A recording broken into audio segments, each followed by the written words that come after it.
Buenas noches, bienvenidas y bienvenidos a este programa de debate y análisis de la Universidad de Guadalajara en Canal 44, con todo respeto. Antes de darle la bienvenida a mis compañeros, le mando un saludo que de forma remota se va a conectar hoy con nosotros a otra compañera, Ibabel Arroyo. Así que buenas noches hasta París y buenas noches, Sonia, Diego, ¿cómo están? Buenas noches, David. Buenas noches, Ibabel, Diego. Buenas noches. ¿Estamos listos para empezar a reflexionar y a revisar los temas que preparamos para esta noche? Listos, Sonia, listos, Ibabel. ¿Cómo estás? Estoy feliz de estar con ustedes nuevamente, aunque sea así a la distancia. ¿Cómo les va? Oigan, ¿ustedes no viven allí en donde no pueden salir de sus casas porque hay mallas ciclónicas? No, aquí no hay malla ciclónica, no para entrar, nomás para salir. Híjole, bueno, pues son suertudos. Pues así es. Vamos a entrar en materia, como siempre, con un tuit internacional para ubicar un poco cómo está el mundo. Y vamos a ver este tuit, nada menos que referente a uno de los gobiernos más polémicos del planeta, que se refiere, por supuesto, a El Salvador.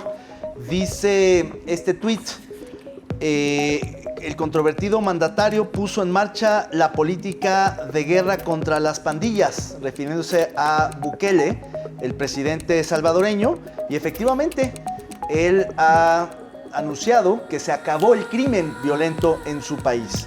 Se trata de una de las políticas de seguridad, de contracción de la inseguridad más polémicas, pero más efectivas que existen en el mundo, y que consiste básicamente en el encarcelamiento masivo de todos los jóvenes vinculados a las pandillas o que porten algún tipo de rasgo distintivo que los vincule a estas organizaciones del crimen. Y efectivamente todo el mundo hemos visto estas imágenes que han dado la vuelta al mundo de las cárceles enormes, atiborradas de jóvenes prácticamente desnudos, pegados uno con el otro, detenidos simplemente por el hecho de ser sospechosos.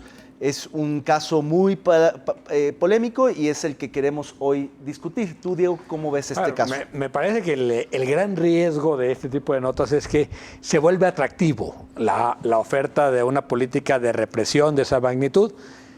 Hay que entender el contexto muy específico de El Salvador, donde San Salvador, la capital, vive prácticamente el 60% de la población del país y donde hay, digamos, una clara, digamos, pues, tendencia a la violencia. Era una de las ciudades más violentas de América Latina en los últimos 20 años. Y con un fenómeno particular que son las famosas maras, estas pandillas urbanas, ¿no? Que prácticamente no solo las desaparecieron, sino que fue una política de erradicación de jóvenes de ciertas características. O sea, me parece que sí fue absolutamente racista, antiderechos humanos. El problema es que como da resultados, acaba siendo atractiva para muchísimos salvadoreños y gente fuera del Salvador. A mí me parece que, habría que revisar dos cosas. Una es si los datos son ciertos, ¿no? Si claro. Es verdad que se logró abatir el homicidio con violencia, o si quien maneja los datos, que es justamente el gobierno de El Salvador, está mostrando estos resultados, que la verdad la manipulación de cifras ya prácticamente cualquier político se le da. Y la otra parte, que es la que me parece más grave, es que es la forma en que se han ido suspendiendo las garantías individuales en El Salvador.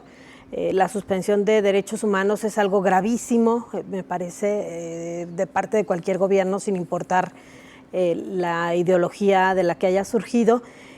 Y si bien es cierto, como mencionas, Diego, el tema de la violencia en El Salvador y en particular en la capital había sido ya desproporcionado, en particular por el tema de las pandillas, de todas maneras, aún quien comete un delito tiene derechos y además al no respetarse los procesos se corre el riesgo de que simplemente porque alguien tiene una apariencia o porque tiene un tatuaje, sí, o porque es más morenito, pueda... Delito de deportación de cara, en este caso deportación de tatuaje. Y la ¿no? otra parte es que no solamente se han suspendido derechos en cuanto a los jóvenes, que además estás hablando de un sector de la población que de por sí se convierte en vulnerable ante hechos arbitrarios, sino que en muchas áreas se han suspendido los derechos.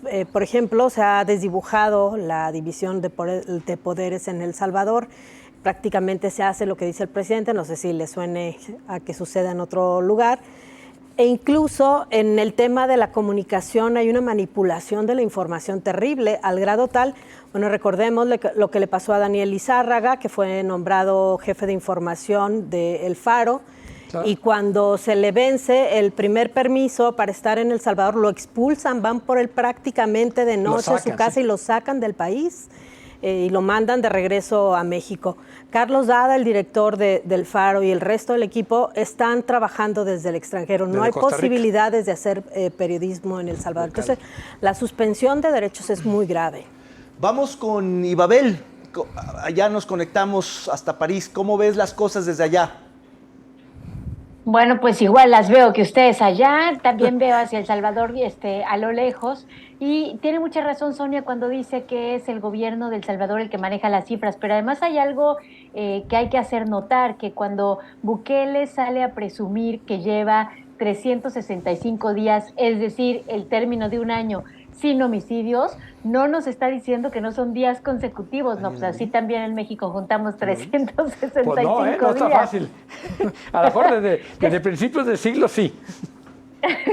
Esa es una. Y la otra es que también, Diego, mencionaste lo peligroso que puede ser que una política que viola los derechos humanos, como la que tiene ahorita Bukele, parezca tan atractiva, como si de pronto esto hubiera acabado con una ola de violencia en uno de los países que fueron más violentos. Pero si ponemos atención, la verdad es que la tendencia en la tasa de homicidios en El Salvador ha tenido una tasa decreciente desde el 2015, que fue uno de los años más violentos. Tenían una tasa de más de 103 homicidios por cada 100,000 habitantes, y 3 años después había bajado a 31 por un proceso que tenía que ver más con la pacificación que venía de atrás con las guerrillas que con una política dura como la que tiene ahorita Bukele. Bukele ya recibió el gobierno con 17 homicidios por cada 100,000 habitantes, que es casi el 10% de lo que había llegado a tener El Salvador, y sin esa política tan violatoria de la dignidad de los salvadoreños. Y bueno, y otra vez recupero lo que dijo Sonia, y eso es además con las cifras de ellos. Claro, pues hablando de policías, vamos al siguiente tuit local. Vean este tuitazo de Javier Armenta, el expresidente de la FEU, que dice: inaceptable, las y los vecinos de Jardines de la Paz están siendo privados de la libertad e intimidados por el gobierno de Guadalajara, quien está terco en realizar una obra a favor del cártel inmobiliario en el Parque San Rafael. Hasta retiran los coches de los vecinos previamente estacionados. Todos vimos estas imágenes extrañas de la policía custodiando a los vecinos, que muchos de ellos no podían salir y que simplemente estaban pues en contra de esta obra. ¿Tú cómo viste esta situación, Sonia? Bueno, este es un conflicto que viene desde 2017, cuando se decidió construir este vaso regulador, que tiene que ver justamente con la construcción de unos edificios que están ahí, alrededor de 5,000 departamentos en la zona del ex Club Chivas, y que no tenían infraestructura hidráulica suficiente para soportar el desarrollo vertical. Es por esto que los vecinos han probado una y otra vez que tienen que ver los proyectos, el proyecto del CIAPA con el proyecto de Grupo San Carlos. Creo que se ha ido endureciendo, a pesar de que hay suspensiones de amparos que habían frenado la obra y que no han sido acatadas por el CIAPA. Se han ido endureciendo. Al principio los trabajos eran en el parque, ahora hay que conectar lo que se hizo en el parque con lo que habría afuera. Yo lo que rescato hoy es pues algo que trabajó Agustín del Castillo, que es el que sabe de estos temas en el periodismo, y que es: este vaso regulador no influye en realidad en esa cuenca, es decir, esa obra no impacta, tendría que haberse trabajado más bien en uno de los, lo que antes era el río San Andrés, que es en donde podría ayudar a mitigar las inundaciones. En este vaso regulador de todas maneras tenías infiltración porque es un parque, lo que hiciste fue hacer una especie de aljibe. En lugar de que se vaya el agua al subsuelo, hiciste un aljibe para que el agua se vaya al aljibe y tumbaste todos los árboles, ¿no? Entonces, creo que además ha habido muy poca información, muy poca transparencia con respecto a las obras que se están realizando y sobre todo ha habido una actitud muy arbitraria por parte de las autoridades, como esto de llegar un día en la noche y ponerle rejas y no dejar ni sacar los automóviles, ¿no?, de las cocheras. Un caso fuerte, ¿no, Diego? Extrañísimo, yo no recuerdo un caso similar de que para hacer una obra pública en supuesto beneficio para una colonia la tengas que imponer de esa manera. Es decir, claramente hay una oposición y a mí lo que me parece es que lo que muestra es esta incapacidad política que tiene no hay este diálogo, grupo. autoridad No hay diálogo ciudadano, alguno, eso. no hay posibilidad alguna de sentarse a la mesa y decir, a ver, si los vecinos no quieren el colector es por algo, ¿no? Quieren imponer a fuerza un plan de desarrollo urbano que los vecinos no autorizaron, que los vecinos nunca fueron consultados, y es, digamos, como decían en el rancho, pendejada la primera, las demás son consecuencias, ¿no? Claro. Vamos yo con Ibabel. todo lo que diga Diego, sobre todo el francés último, ese me gustó. ¿No lo has aprendido? Ahora que estás allá. Ya verán, ya les daré unas clasecitas. Oye, pero lo que sí es cierto es que aquí es un asunto de incapacidad política, ¿no? Gobernar también es un acto pedagógico, para poder llevar a cabo una política pública tienes que explicar por qué y cómo esa opción fue la que tomaste como gobierno, y no lo están haciendo aquí, porque un colector pluvial suena súper bien, suena como, oye, pues si están haciendo una obra, ¿quién está en contra de una obra que va a evitar inundaciones? Pero si el gobierno o los responsables, las autoridades, no explican los beneficios y las alternativas, porque a lo mejor había una alternativa mejor, pero que desde el punto de vista del gobierno no se podía hacer, no había recursos, lo que tú quieras, y llegar e imponerte sin hablar es una tontería, porque entonces paralizas tu propia actividad como gobernante. Uy, sí, bueno, desde París, claro, con esa claridad. Con esa claridad europea donde todo se consensúa, se dialoga, pues es muy fácil decirlo. Acá es otra cosa, Ibabel. Vamos a tener que ir a un corte y volvemos en un momento más. No le cambie. Claro que no. Seguimos con todo respeto. Volvemos.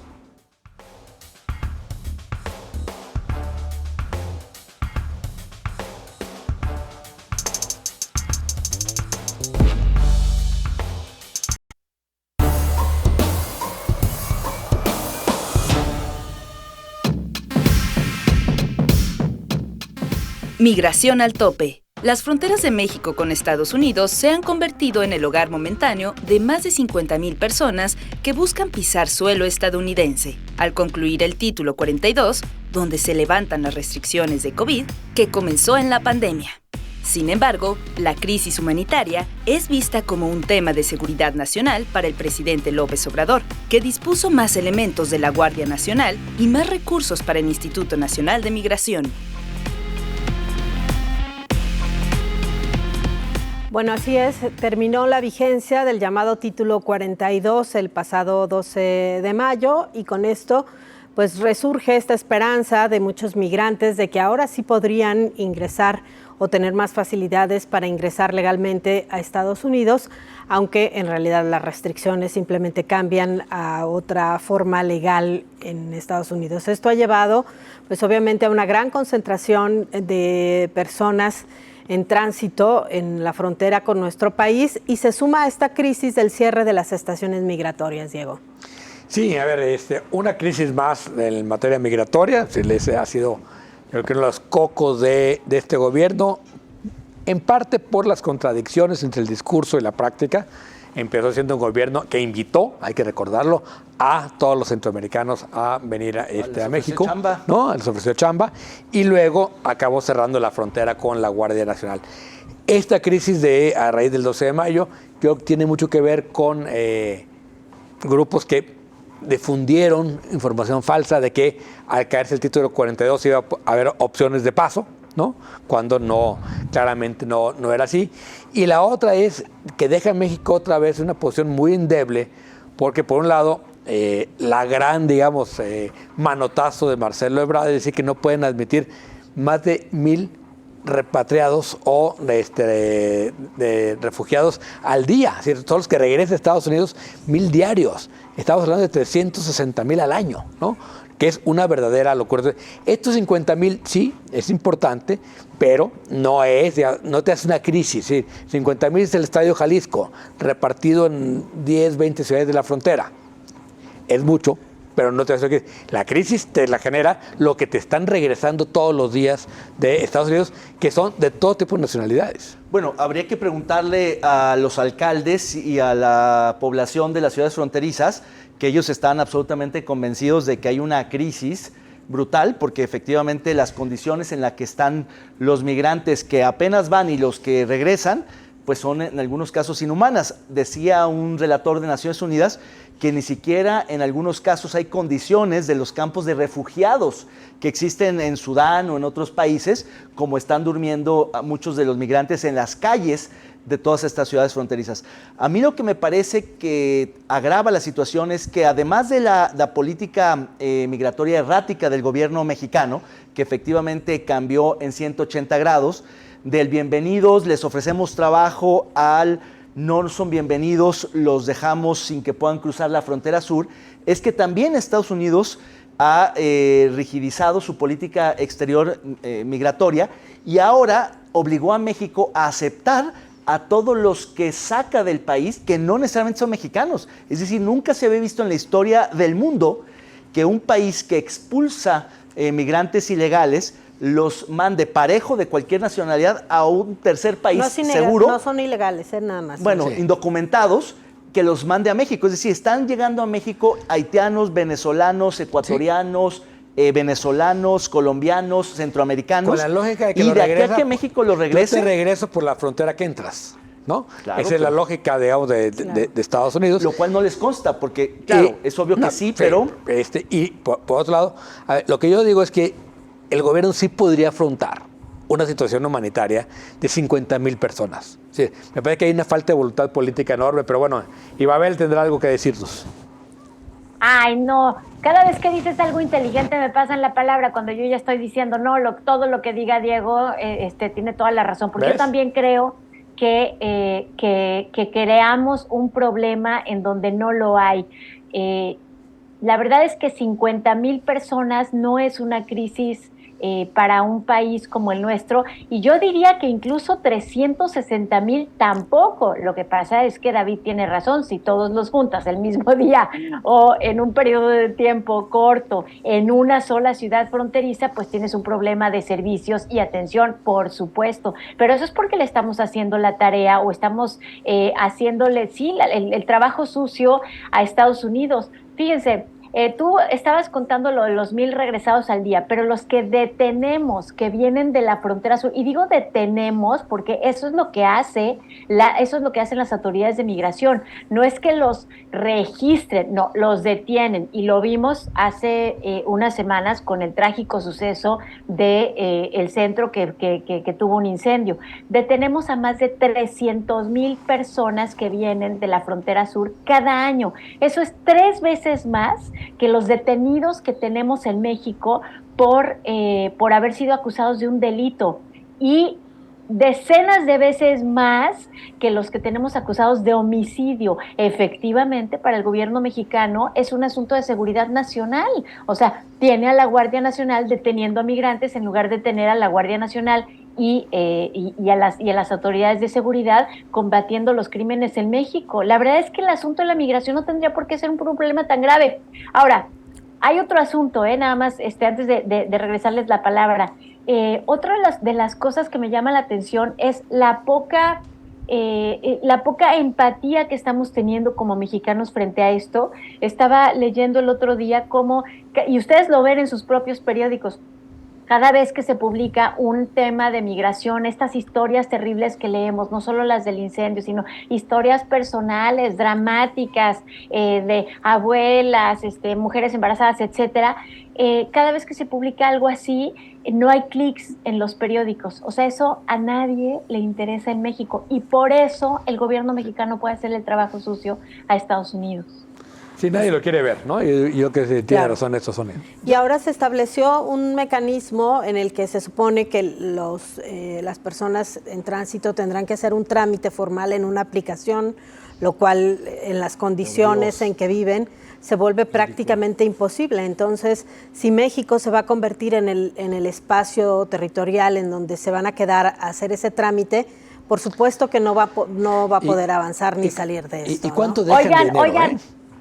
Sí. Oigan, y a mí me causa también enorme gracia eso de que, pónganse a ver la aplicación para que pidan su estancia legal. Exactamente. Los mismos mexicanos que tienen posibilidad de tener acceso legal y documentado a Estados Unidos con una visa, no pueden hacerlo porque se tarda ahorita 1 año y medio más o menos la cita. Claro, ese es el ahora trámite imagínate promedio. si no tienes los papeles, no, Pero, es de pero risa a ver, loca. pensemos en la vida diaria de un migrante venezolano que finalmente o no logró cruzar o fue deportado en Ciudad Juárez.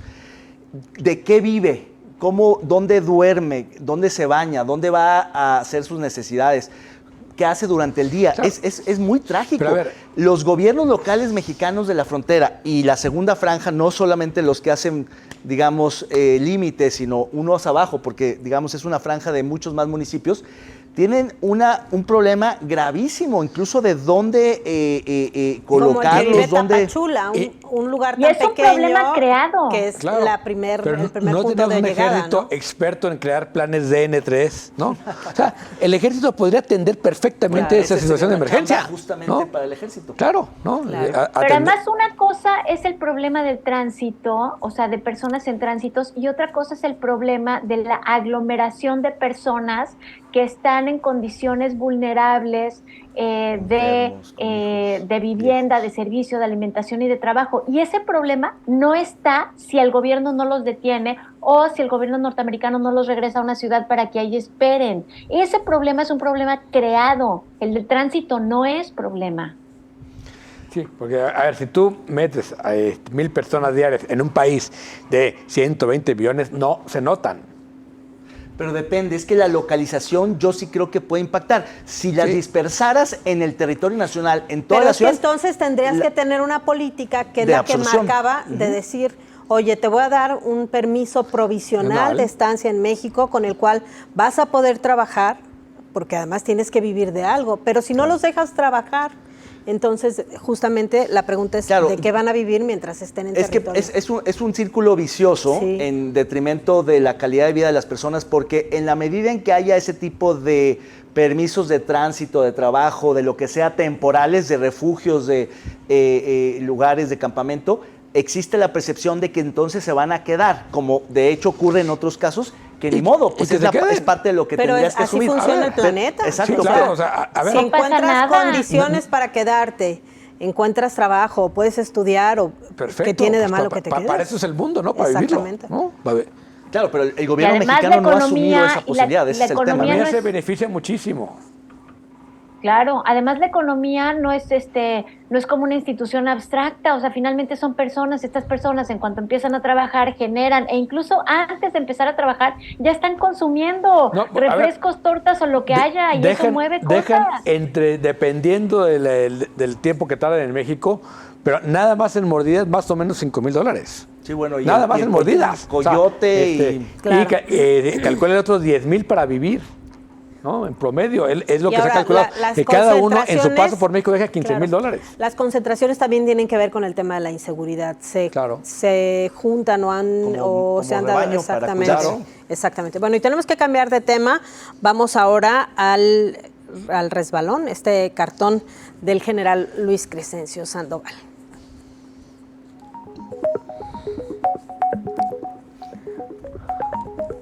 Ah, ese chavo. Bueno, qué pues chavo. ahí está. Ay, qué chavo. Bueno, pues sí, bueno.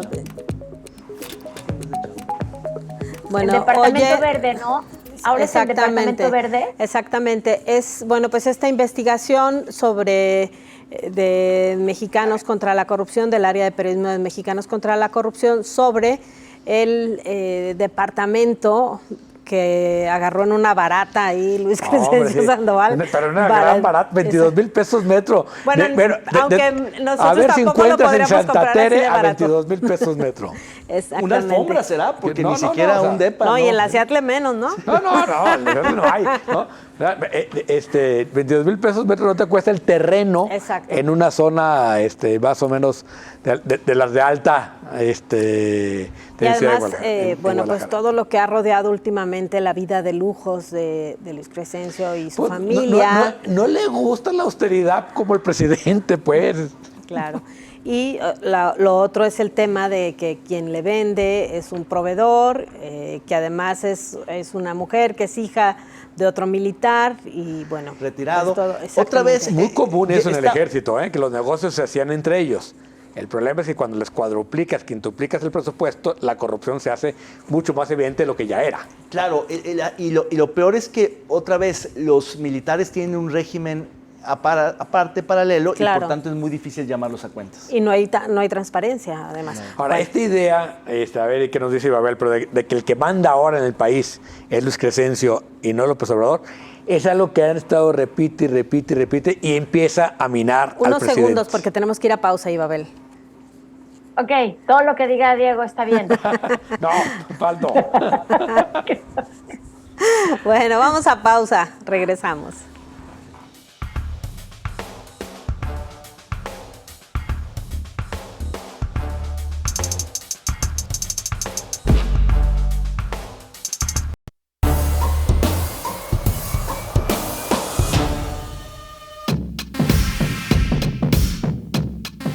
El gobierno de Jalisco ha lanzado la licitación más importante desde que empezó el sexenio para ampliar el programa de bici pública.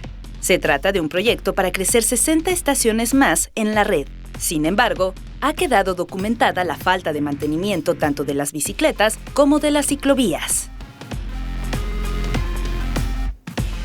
Sin duda, una muy buena noticia. Quizá una de las políticas de movilidad más exitosas sea precisamente la de la bicicleta, la no motorizada, que inició el sexenio pasado y que año con año ha habido un incremento tanto en las estaciones y los equipos de bicicletas como en las ciclovías y la señalética que busca incentivar el uso de la bicicleta y desincentivar el uso del automóvil. Hay que celebrarlo, claro, siempre hay rezagos y algunas cuestiones que mejorar, pero en general creo que es una política de las que más impacto han tenido en el tremendo tráfico de la ciudad. ¿Tú cómo la ves, Sonia?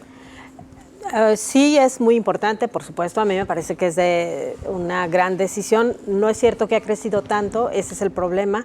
En realidad ha crecido más lo que cuesta, lo que se le da en los concursos y el costo del servicio que se ha ido incrementando y no en la misma proporción que el número de bicicletas y menos el número de estaciones, que es la queja principal de los usuarios.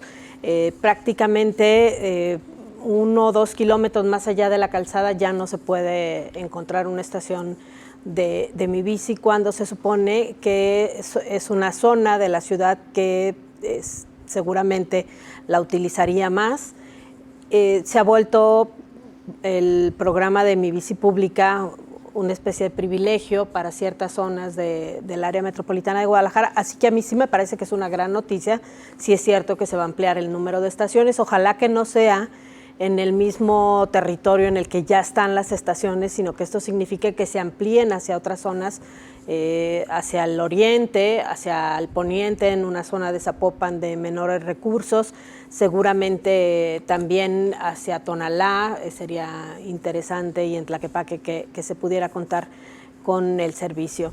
Y la otra parte es pues que también sea una verdadera licitación, ¿no? Porque sí. La cercanía de la empresa con el ex titular de comunicación social, que es el hermano, uno de los dueños.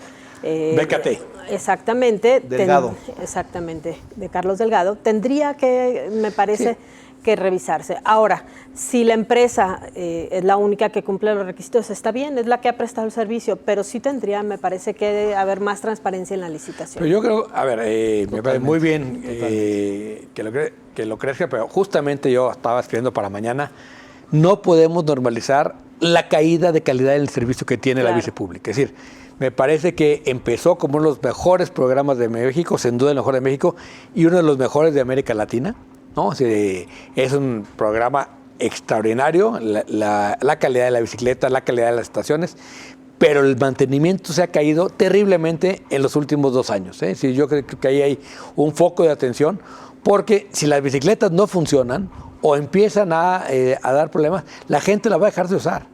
Entonces, el problema no es poner estaciones, el problema es darles mantenimiento y asegurar la rotación de las estaciones. Cada vez ves más estaciones con bicicletas ponchadas que duran 8 o 10 días ahí. Ves estaciones sin bicicletas permanentemente. O llenas permanentes que no puedes dejar la bicicleta porque o llenas falla permanentes algo. porque no hay quien la esté moviendo, ¿no? O finalmente bicicletas muy, muy deterioradas. Claro, fíjense, la Ciudad de México, que tenía un programa mucho más incipiente con una bicicleta bastante mala, ya metió esta nueva bicicleta, que es esta compañía canadiense de Montreal, que está en muchas ciudades del mundo y que te ofrece los mejores equipos. Pero claro, todo depende del mantenimiento, el gran talón de Aquiles de los gobiernos. Y sí, efectivamente, yo creo que es una buena noticia y ojalá se vaya extendiendo más rápido. El asunto que me comentaba un técnico es que tienen que estar medio concatenadas las estaciones y las rutas para que pueda haber ese servicio, a menos que armes, digamos, otro polo en el oriente o en otra parte para poder a partir de ahí generar otra serie de nodos y pero encontrarte en algún punto intermedio. Pero sí, yo creo que es un buen anuncio y han hecho polémica las ciclovías. Las bicicletas de París y Babel son idénticas, ¿no? Son idénticas. Las bicicletas de París son igualitas, ¿no? Las de Copenhague, que es una de las ciudades, no, es la única ciudad del mundo que tiene, oigan, más bicicletas que personas. ¿Se imaginan eso? ¡Qué maravilla! Claro, porque las personas cargan bicicletas, no al revés. Así es. Oigan, pero sí, yo también quiero celebrar la noticia porque 60 estaciones más en un universo de 300, la verdad es que no es poca cosa y se necesita mucho más y en otras áreas, efectivamente, no solamente en las zonas donde hay más comercio y están gentrificadas, sino en muchas más áreas de Guadalajara. Ahora me va a salir lo liberal porque creo que una de las razones por las que cae el servicio en todas partes del mundo, en Guadalajara, en la Ciudad de México, a pesar de las nuevas bicicletas y en ciudades europeas, es porque hay un monopolio en este servicio. Y lo que necesitas es que haya competencia, porque si no, entonces pasa como con el transporte público. Ahora, el monopolio en el transporte público tiene sentido porque es inmensamente impagable y caro, entonces tiene sentido, pero las bicicletas mira, no tiene caso. Oye, o sea, puedes tener la compañía de Mi Bici y otras, y de esa manera no nada más arreglas el problema del mantenimiento, sino también el tema de las licitaciones que había mencionado Sonia. Pero mira, en París, por ejemplo, la manera de financiar el programa de bici pública es con los espectaculares. El dinero de espectaculares va directamente a la bici pública. Y son muy pocos espectaculares dentro de la zona del periférico de París, pero son carísimos. Y con eso mantienes las bicis públicas. Es decir, creo que tiene que haber un sistema de compensación. Publicidad. Las bicicletas son de Citibanamex o HSBC. Sí. Pero aquí ustedes también saben más de París que yo, pero yo sé más de Guadalajara que ustedes. Claro, pero ¿qué tal de buenas son las bicis de París? No hay espectaculares, tienes razón, casi no hay espectaculares. Y una de las cosas que llama la atención es más bien que hay más de 6 sistemas de bicicletas que no es que sean públicas, como tampoco lo es en la ciudad de Guadalajara, porque no es un servicio público, tienes que pagar por él, sino, digamos, bicicletas compartidas, ¿no? Bicicletas colectivas, bicicletas que no son de propiedad privada, individual. Sí. Y aquí hay por lo menos unos 6 sistemas. Entonces eso hace que estén todo el tiempo funcionando. Y no te creas que tampoco funcionan muy bien, ¿eh? No. Lo que sí es que son muchas, son muchísimas, y eso es una maravilla, que quiero que también haya en Guadalajara muchísimas, de muchos sistemas. Y me encanta la Mi Bici, fui de las primeras usuarias, creo que fui la primera. No sé, la competencia desde luego que siempre es sana y bienvenida, pero no estoy seguro que si son interoperables, si son compatibles los sistemas, perfecto, pero que fueran sistemas en paralelo. O sea, sucede en muchas ciudades, lo que hay es, tienes varios sistemas y tú usas uno u otro, ¿no? Lo que es igual, lo que es la misma es la tarjeta para todos, sí, pero... hay el sistema de patines, hay el sistema, todos son con celular, ¿no? Sí. Aplicaciones de celular, y hay patines, hay bicicletas rojas, bicicletas amarillas, y la bici pública, digamos que es el sistema más grande, que también lo es en París, ¿no? Hay un sistema de bici pública muy grande, pero hay otros sistemas que conviven. Aquí intentaron meter algunas, fracasaron. Se robaron las de Zapopan, los primeros patines, sí, los chutaron. Y no volvió a haber nada, ¿no? Claro. Bien, pues vamos a ver el siguiente tema. Vamos a ver esta foto buenísima van a ver usted, Ana Guevara. Veamos. Los curadores más experimentados de Con Todo Respeto han preparado esta exquisita pieza de arte visual.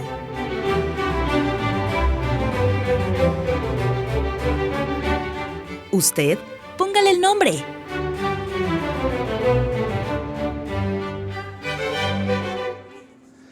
La otrora atleta famosa de México, que ahora es funcionaria pública del deporte, pues ahí tiene fotografía. ¿Cómo le pondrían? Pero no digas que es una fotografía, David. Bueno, es un fotomontaje, tienes toda la razón. Claro. Sí. Sí. Tiene que ver con este caso de las chicas de nado. Exactamente. Y de la cantidad de cosas que hay en la CONADE. Deportistas que no están recibiendo los apoyos, que se las están arreglando como pueden, vendiendo, haciendo con rifas, patrocinios, vendiendo trajes de baño. Para poder sacar el dinero para ir y ganar una medalla de oro, ¿no? Que además ocurrió, porque en el caso de estas chicas, una de ellas es Tapatía, Diosdado, y tuvo que hacer rifas, cooperachas, eventos y todo para ganar y demostrar que aún a pesar de la falta de apoyo gubernamental, pudieran ganar. Y esta señora, echada en la hamaca, cobrando dinerales como muchas funcionarias de esta... Pero póngale el nombre, pues. ¿Qué dirías, Diego? Agárrenme. Catch me if you can. Yo iba a decir, atrápame si me alcanzas. ¿Tú, Sonia? Yo creo que es carrera sin obstáculos. ¿Tú, Ibabel? Híjole, sí. No sé. Pues es que, ¿sabes qué? Cuando la veo pienso en todas las cosas que no están funcionando con otros funcionarios y no sé, como una medalla más para la 4T. Otra medalla para la 4T, sí, bonito. Pues sí, el deporte, que ha sido una política pública muy importante. Y además, desafortunadas las declaraciones del presidente, no burlándose de los cuestionamientos, diciendo que un grupo o una parte de estas chicas cobran un salario en la Sedena, y que con eso es el apoyo. En realidad, pues sí, pero ese salario mínimo no paga, por supuesto, todo lo que se requiere ni a todo el equipo. A ver, de todo el equipo. Además, estamos hablando solo de 6 del equipo de nado sincronizado que ganaron oro. Claro. Pero hubo otras 3 medallistas enclavados, ¿no? 2 individuales y una de parejas, que con 0 apoyo fueron y se trajeron medalla del Mundial en Egipto. Y no solamente es el apoyo para viajar a estas competencias, sino los la recursos permanentes. Claro. La beca para el alto rendimiento. Así es, no tienen las becas y sus entrenadores no están recibiendo sueldo. Increíble, pese a todo, pues lo lograron, así que felicitaciones a estas medallistas, a estas atletas mexicanas, a pesar de la directiva del país. Bueno, pues se nos ha acabado el tiempo en este segmento, volvemos, no le cambie, seguimos Con Todo Respeto.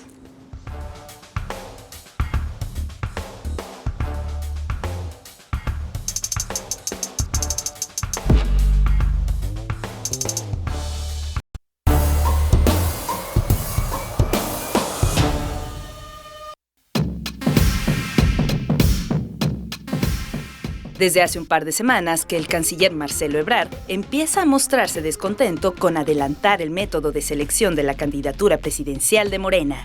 Al decir que hacen falta reglas más claras, se acrecenta el rumor de que el ex jefe de gobierno no sea el abanderado guinda, sino que busque otras opciones. ¿Y quién será su candidato en Jalisco? En Morena, no queda claro cuál será su candidato a la gubernatura. Mientras el diputado José María Martínez utiliza sus fines de semana para visitar municipios, el regidor Carlos Lomelí prefiere quedar bien con las corcholatas, especialmente con Adán Augusto López, con quien mantiene una relación de amistad.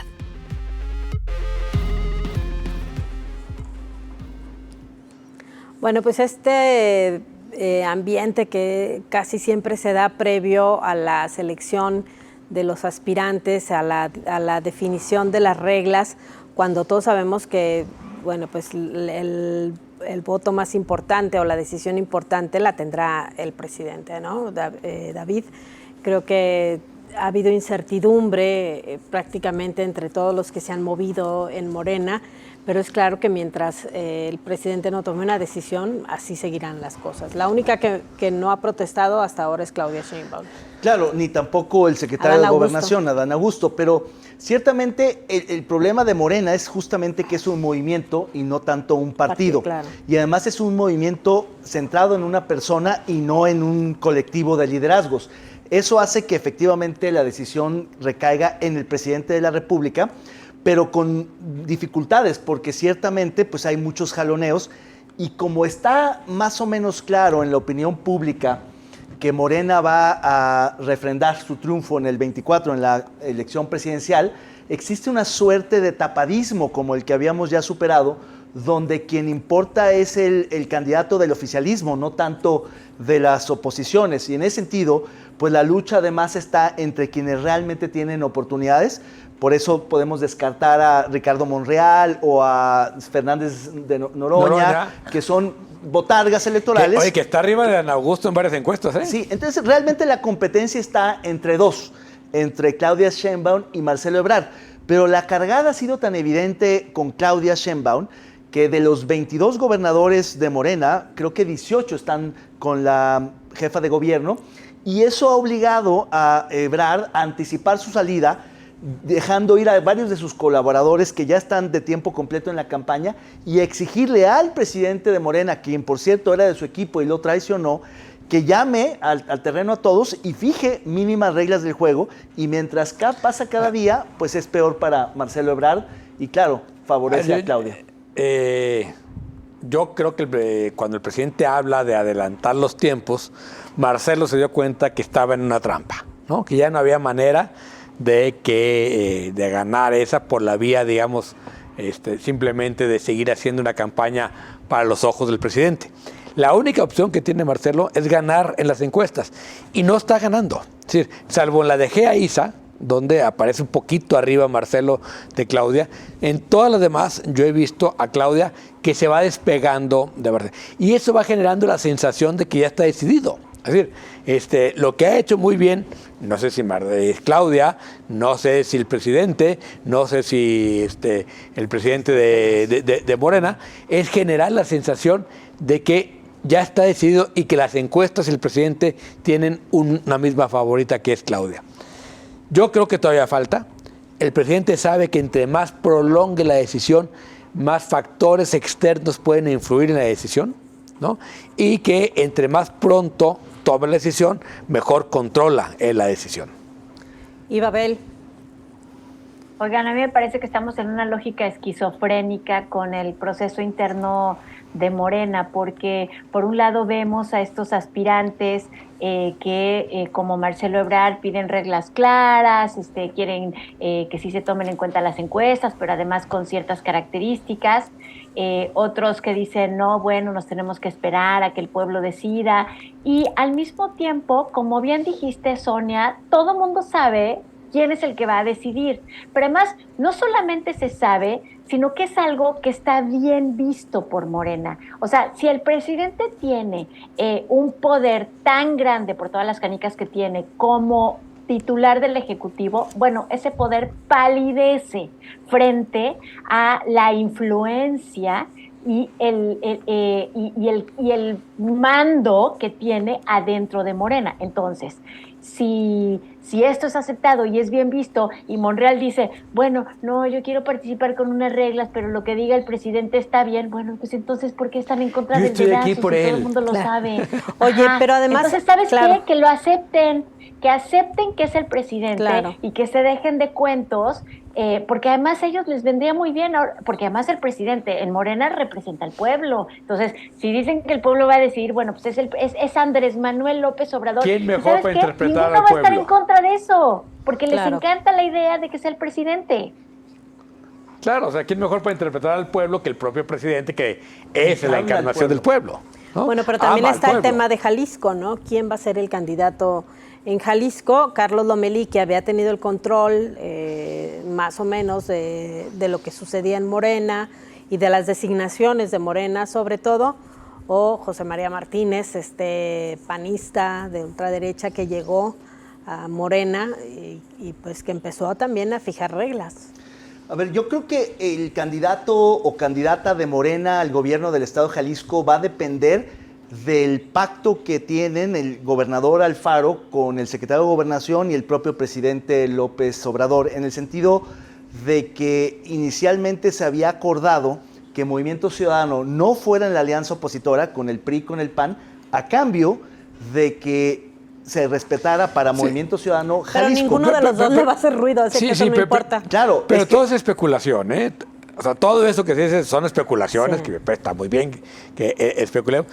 El problema de Morena es que no tiene candidato. No, Exacto. pero bueno, es que No, si tuviera un candidato no estaría haciendo, por supuesto que la competiría, no lo tiene. Claro, pero todo es especulación de lo que estamos haciendo, es prospectiva, por supuesto, y no tenemos datos de que esté pasando algo por la cabeza de Ebrard o por el corazón de Claudia, todo esto es prospectiva. No, a lo que voy es a que no hay una prioridad en Morena de disputar en Jalisco. realidad a fondo al gobierno de Jalisco, como sí lo hay en otras Claro. entidades, como en el Estado de México. Pero justo por eso Y eso no va a solamente- definir quién es el candidato, porque ninguno de los dos Gana. O sea, si ponen a cualquiera de los dos, te darías cuenta que no, Jalisco no es una prioridad. Es que tampoco hay muchos otros posibles candidatos a menos que de pronto construyeran algún liderazgo externo, algún empresario. Lo siguen Difícilmente. buscando, están desesperadamente pensando en pero Pero Pero no yo hay. no creo que el tan problema es que desesperadamente. nadie de los candidatos, o sea, de estos grandes liderazgos de Morena, están trabajando Jalisco, ¿no? Todos están esperando que Jalisco salga alguien y no va a salir de la nada. A Claro, menos pero- que tengas al Canelo o a Checo Pérez o algo así, pero que no. tampoco- El papá de Checo papá de Pérez. Checo. Ah, qué buena idea. No, yo El dije papá Checo, de Checo no. Pérez va para presidente, ¿no? Eso es lo que él quiere. Sí, Sí, es claro. La grande. Sí. Eso es Sí. lo que él había dicho. Oigan, pero es cierto, porque pensando además en el concierto nacional en el 2024, realmente si Morena se queda con un partido aliado en Jalisco, no le mueve mucho las aguas en el resto de la organización. Yo no sé qué tanto y pueda impactar en la elección federal, o sea, en la elección para presidente, que tengan un mal candidato en Jalisco. Creo que eso es más bien lo que están viendo, más que Claro. quién gobierna Jalisco. Yo creo que A ver, ¿no? les importan más los 20 diputados. Claro, lo que necesitan es un candidato que sea suficientemente competitivo para que se acerque en el marcador final al candidato ganador, que le compita, y que eso le permita arrimar diputados y votos en general a la elección global. Pero Bueno, efectivamente, entonces va a ser Lomelí, ya olvidémoslo. Lomelí o Ese Chema. tiene Yo creo que dinero no hay mucho más y de mejor dónde- relación con el presidente. claro. Claro. Bueno, pues vamos ahora a la neta no, ¿sí? Bueno, todavía no estamos listos. Bueno, vamos a la neta no. No, que no sabemos. Exactamente, estamos listos. La neta Vamos sí. a la neta no. La evaluación de la semana pasada, ¿cómo quedó la calificación?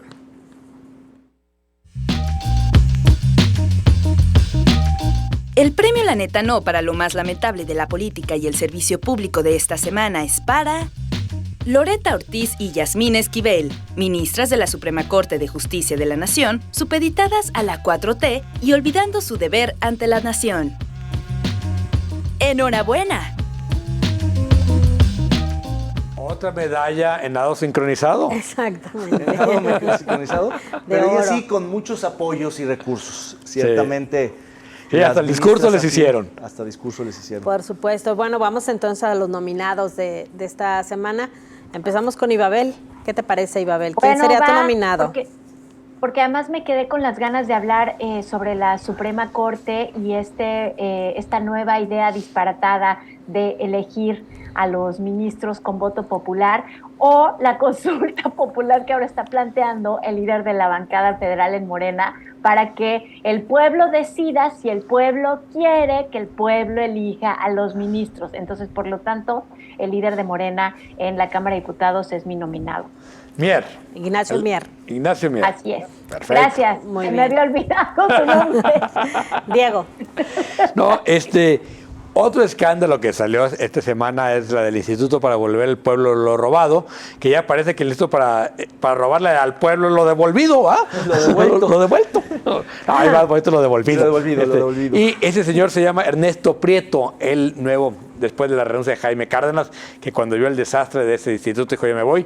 Este nuevo director es Ernesto Prieto, para mí es mi candidato esta semana. Y es un fuertísimo candidato, porque lo que le permiten hacer en ese instituto es, francamente, saltarse toda la normativa. Pero no, yo quiero nominar al general Crescencio Sandoval, porque es un gran corredor de bienes raíces y un experto en viajes de lujo, y porque a todas luces huele a corrupción su gestión al frente de la Secretaría de la Defensa Nacional. Bueno, y yo, para no dejar fuera Jalisco, yo voy a nominar al director del CIAPA, a Carlos Torres Lugo, que ha sido quizá el director más desastroso que ha tenido el CIAPA. Nos manda el agua sucia, no sabe cuál llave abrir, cuándo cerrar, no ha desasolvado las presas adecuadamente, y bueno, ahora el uso de la fuerza pública y el abuso en torno al Parque San Rafael, así que yo nomino al director del Candidatas. No, pues candidatos todos. Oigan, muy buenos. se salvó Guevara. Se salvó Guevara. Sí, claro, hombre. sí. Para la otra, Una mujer, no una pierdas mujer. la esperanza, Sí, tendrá seguramente otras oportunidades. No hubo equidad de género esta semana. Así es. Muy bien, pues con esto llegamos al final. Diego, David, Ibabel, buenas noches. Ibabel. Gracias. Buenas noches Queridos para allá. todos. Gracias, Adiós. gracias por acompañarnos. Buenas Muchas noches. Gracias.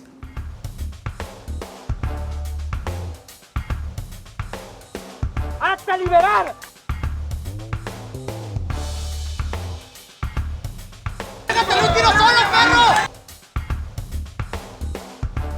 We need strong borders,